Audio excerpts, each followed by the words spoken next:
Are you stuck at the update your Apple Watch screen? This usually happens due to network problems, low battery, or software glitches during the update process.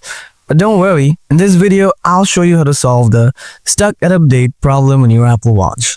So without wasting any time, let's get started. Before doing anything else, make sure you're connected to your internet network like Wi-Fi or mobile data. You have a stable internet connection. Turn on and off airplane mode. Make sure your Apple Watch has at least 50% battery and is connected to its charger.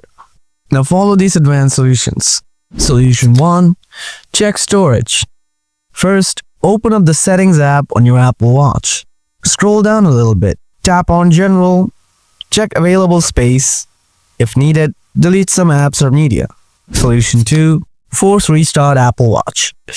Press and hold both the side button and the digital crown button simultaneously until the Apple logo appears.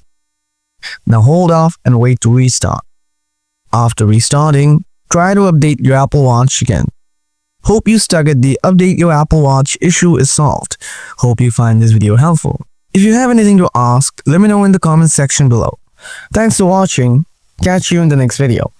Till then, stay tuned. Goodbye.